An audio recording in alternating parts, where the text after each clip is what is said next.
Hey, what's going on, everybody? It's your man Akin, and welcome to today's vlog. I'm recapping Week 14 of the college football season, Championship Week. We're going to begin with a couple of games where I misplaced my picks. We're going to start with the MAC Championship between Northern Illinois and Miami of Ohio. I picked Northern Illinois to win this game and win good, but Miami ended up shocking the nation, winning 26-21 due to their last-minute efforts scoring on their final drive. They were down in their side of the field with a 4th and 20. All Northern Illinois had to do was just knock the ball down, but they could not do that. They ended up trying to go for the interception in the 4th and long, but the ball ended up being tipped in the air and caught by Miami receiver. A couple of plays later, they scored their winning touchdown, shocking everybody. I thought Northern Illinois was going to win this one, but I guessed wrong. Next game that I misplaced was the SMU UCF championship in the Conference USA. UCF ended up winning 17-7 due to their great defensive efforts. SMU has a great spread offense, so I thought they was going to do well, but Bruce Miller and company on defense ended up holding them to just 7 points and winning the Conference USA championship. Great job for the Knights. Now, for the BCS qualifiers, we're going to start with the SEC championship between Auburn and South Carolina. Auburn crushed them 56-14 in the championship game. Ugh. Big game for Auburn, led by Cam Newton, who was accounted for 6 touchdowns. He threw for a career-high 335 yards passing. Good game for him. And as I've been saying for the past couple of weeks, the voters should just give him the Heisman Trophy. End of discussion. Big game, big win on national television, prime time, and in the hardest conference in the nation.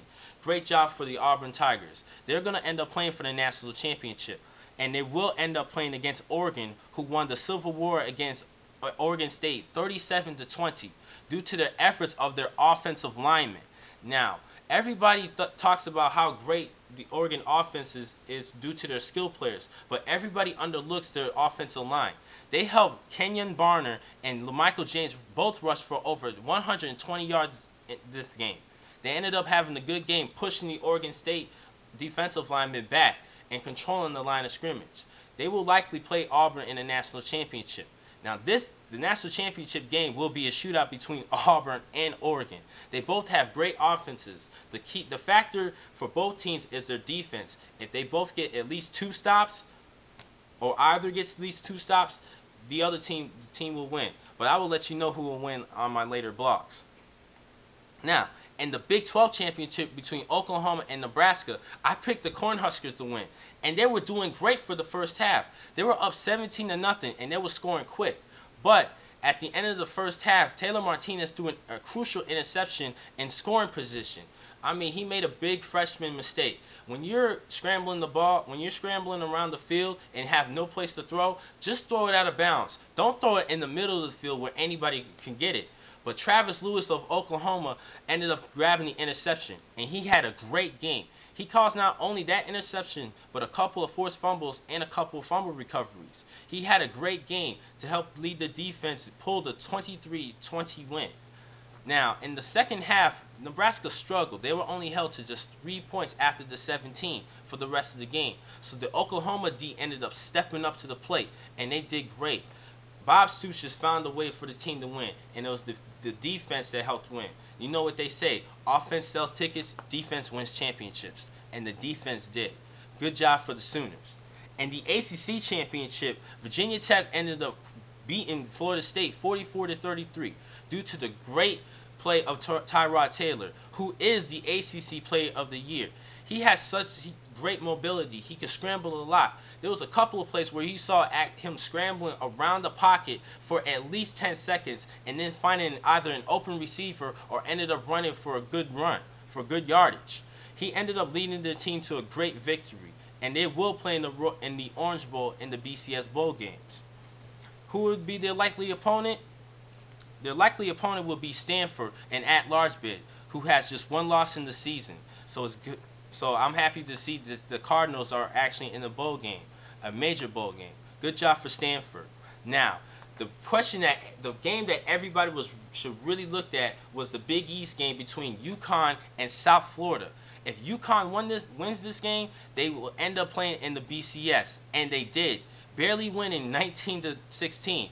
Great job for the Huskies. They ended up starting the season kind of low, and then coming out of nowhere through all the smoke, through all their problems for the past couple of seasons. They ended up building a great program in such a short time.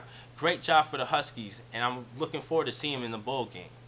Now, with all of these games played, the BCS projections according to ESPN has in the Rose Bowl, Wisconsin versus TCU, the Sugar Bowl, Ohio State versus Arkansas, the Orange Bowl between Virginia Tech and Stanford, and the Fiesta Bowl between UConn and Oklahoma. We will find out who will play in the bowl games tonight at 8 Eastern, but it's going to be hard to pick because some of those at-large teams, there's a couple of teams that I have not mentioned do deserve an at-large bid just to think about.